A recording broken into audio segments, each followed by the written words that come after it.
Tarekat ahli taklif sekedar melaksanakan kewajiban, dan ahli ta'rif berupaya mengenal Allah. Whoever instruct gaining strength from his good deeds is silenced by bad deeds. Whoever instruct gaining strength from God goodness is not silenced by deeds. Bismillahirrahmanirrahim. Assalamualaikum warahmatullahi wabarakatuh. Qala Imam Ibnu Athaillah Sekandari rahimahullah nafa'ana biulumi wa sararih. Man abbara min bisati ihsanihi asmatathul isaa'ah. Wa man abbara min bisati ihsanillahi ilaihi lam yasmut idza asa'a. Yang artinya, siapa yang berbicara mengejar karena memandang kebaikan dirinya, ia akan berhenti ketika berbuat salah. Namun siapa yang berbicara karena memandang anugerah Allah padanya, ia tidak akan berhenti ketika berbuat salah. Inilah yang terkadang di zaman ini kita sering terkecoh. Kita menasehati seolah-olah kita harus apa? Harus lebih baik dulu. Padahal kebenaran itu sebenarnya datangnya dari Allah. Bahkan kita terpedaya ketika kita disebut, contohnya, diri lu aja belum benar, perbaiki diri lu dulu, ya kan? Atau lain sebagainya, yang sebenarnya itu adalah menguatkan ketauhidan kita untuk menyampaikan kebenaran Allah, meskipun memang kenyataannya kita memang belum benar. Jika kita merujuk kepada kebenaran diri kita, sampai kapan pada dasarnya memang sebenarnya kebenaran itu milik Allah. Al-haqqu min rabbika fala takunanna minal mumtarin. Jangan ragu, sampaikan apa yang bisa kau sampaikan tentang kebenaran sekalipun kita belum benar. Karena apa? Yang kita sampaikan sejatinya itu dari Allah, bukan dari kita sendiri. Kita hanya manusia yang lemah dan tak taat, ya. Dan tak taat. Allah sudah menyampaikan di dalam Al-Quran tentang diri kita sejatinya manusia itu lemah dan tidak taat. Jadi penjelasan hikmah ini, siapa yang berbicara tentang ilmu satu kaum dan memberitahukannya kepada murid karena memandang kebaikan dirinya atau karena melihat bahwa ungkapannya tentang ilmu itu bersumber dari kebaikan atau amal salehnya, ia akan berhenti ketika berbuat salah. Ia akan malu dan ia akan tersadar dengan hal itu. Bahkan bisa jadi ia akan terhina. Ia akan berhenti ketika berbicara. Ia akan berhenti ketika ia bermaksiat karena malu dengan maksiatnya. Penyebabnya adalah karena ia memandang kebaikan dirinya saat berbicara. Saat kebaikan diri itu hilang, bicaranya pun terhenti. Bahkan Allah bisa jadi akan menguji seperti hal yang sudah kita saksikan, baik di perjalanan hidup, di layar kaca, atau di sekitar kita, di mana manusia-manusia yang tadinya menyampaikan kebenaran melalui publik, media, ataupun majlis atau yang lain sebagainya, kita bisa menyaksikan Allah tampakkan keburukannya. Inilah bisa jadi dikarenakan kebenaran yang disampaikan ada hasrat dan keinginan atau mengakui dirinya sudah cocok, sudah sesuai apa yang harus dia sampaikan, yaitu sesuai dengan perilakunya. Terkadang inilah yang membuat bumerang menjadi fitnah dirinya di kelak hari. Dan ilmu yang disampaikannya akan bisa menjadi racun bagi yang mendengarnya. Kalaupun mendapatkan kebaikan itu semata-mata tidak lain dari anugerah Allah. Lain halnya jika kita menyampaikan dengan kesadaran diri, mohon petunjuk kepada Allah dengan kelemahan diri, tak berdaya, tak mampu, kehinaan diri, kemudian kita sampaikan semuanya semata-mata adalah kebenaran dari Allah tanpa ada satu titik pun dari kita, maka ilmu itu akan bermanfaat bagi yang mendengarnya sekalipun itu hanya satu kata. Maka ilmu itu bisa membawa kita juga, mendidik kita yang menyampaikannya untuk kedepannya.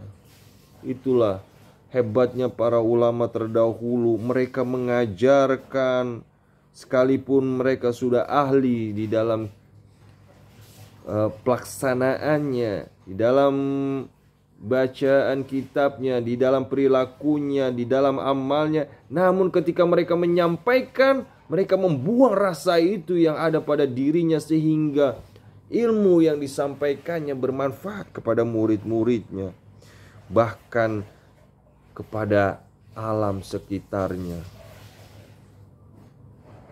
Namun siapa yang berbicara? Nah, disinilah kita lihat.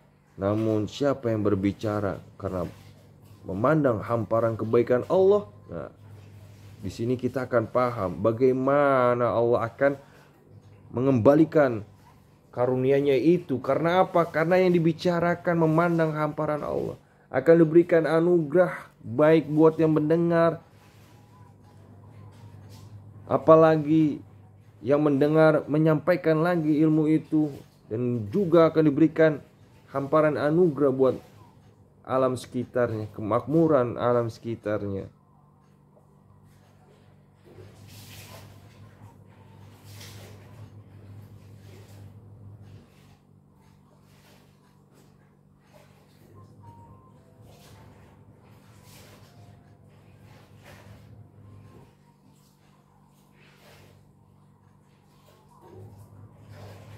Ilmu bersumber dari kebaikan Allah dan tidak memandang diri sendiri.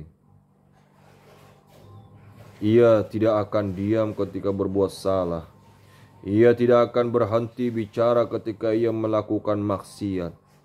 Hal itu dikarenakan sikapnya yang tidak memandang diri sendiri dan hanya melihat keesaan dan kekuasaan Tuhannya, membuatnya berani untuk terus berbicara. Inilah yang perlu kita pahami, di mana kita sudah terkecoh di zaman-zaman ini. Seolah-olah kita harus berbuat baik dulu, seolah-olah kita harus berbuat benar dulu, baru menyampaikan. Padahal terkadang kita sadar kebenaran, kebaikan, informasi yang baik yang sebenarnya terkadang datang secara tiba-tiba dan tidak sengaja, dan memasuki alam fikir kita, bahkan kolbu kita. Kemudian karena ketidaktahuan kita tentang hal ini, ya, yang sudah meracun dengan perkataan-perkataan bahwasanya kita harus berbuat baik dulu baru menyampaikan, inilah perbuatan-perbuatan yang salah, sehingga kita malu untuk menyampaikannya, sehingga kita menunggu untuk baik dulu, menunggu akan kebenaran pada diri kita, menunggu diri kita soleh dulu baru kita bisa menyampaikan. Sampai kapan hal ini bisa disampaikan jika kita menunggu terus? Padahal kebenaran itu terkadang memang datangnya secara tiba-tiba tanpa mengenal keadaan seorang hamba itu baik atau buruk, soleh atau tidak. Nasihat itu bisa saja kita terima, kita dapat dari orang-orang yang terkadang kita pandang rendah, yang terkadang kita pandang hina, yang terkadang kita pandang bodoh.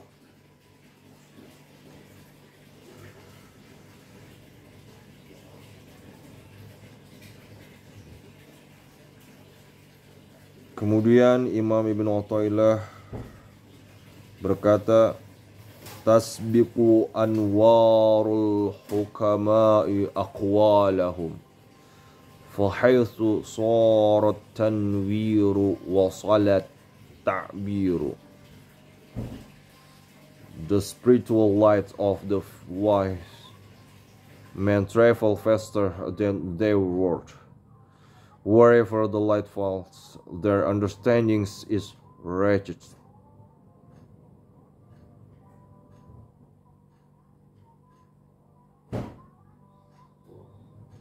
Yang artinya cahaya orang bijak mendahului ucapan mereka. Ketika cahaya terpancar, nasihat itu pun akan sampai.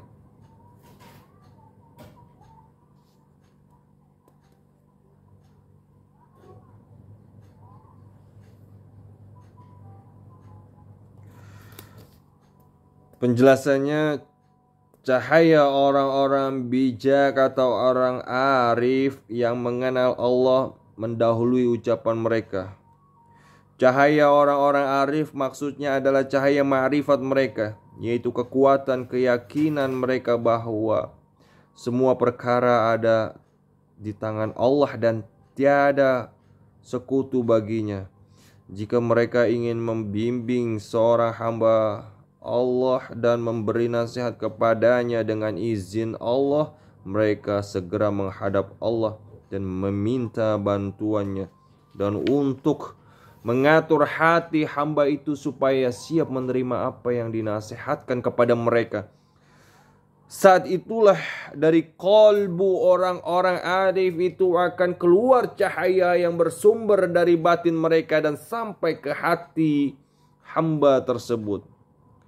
Ketika cahaya masuk ke dalam hati hamba Allah yang ingin dinasehatinya, nasihat dan ungkapan mereka akan mudah diterima oleh hatinya. Seumpama bumi tandus yang menerima curah hujan, dengan begitu ia akan mendapatkan manfaat yang sempurna dari mereka.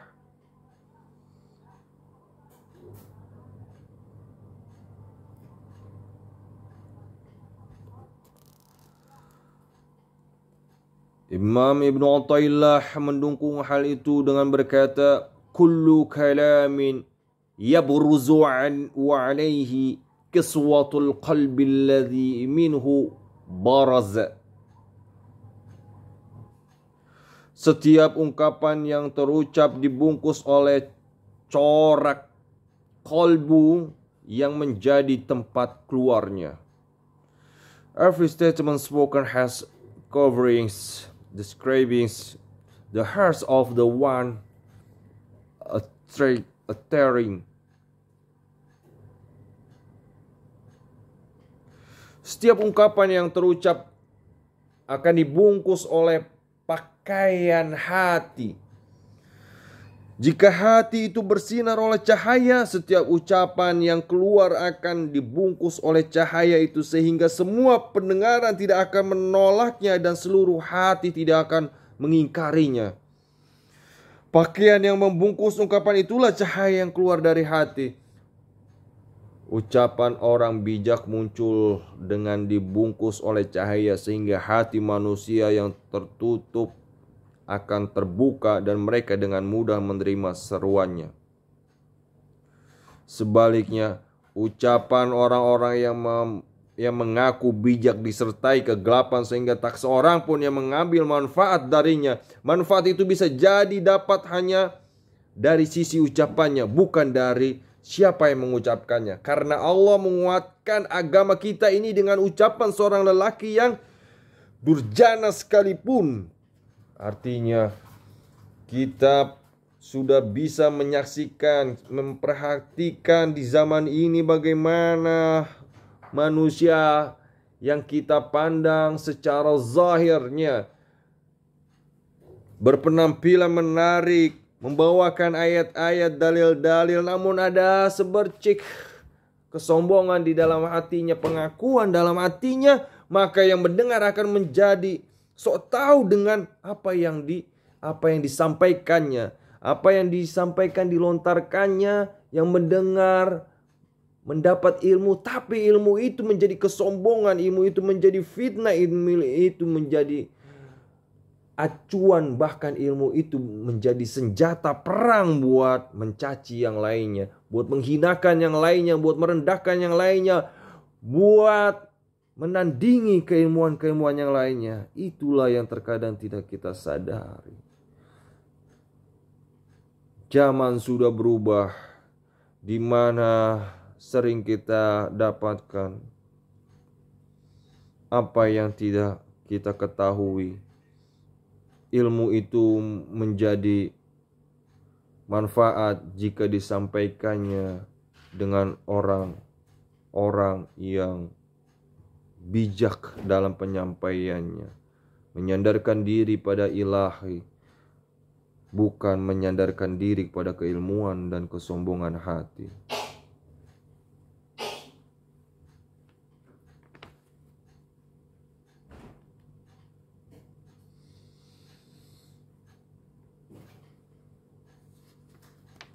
Inilah hikmah 27 dan 28. Mudah-mudahan bermanfaat bagi kita, terutama justru buat diri saya sendiri, buat pribadi. Wabillahi taufiq wal hidayah. Wassalamualaikum warahmatullahi wabarakatuh.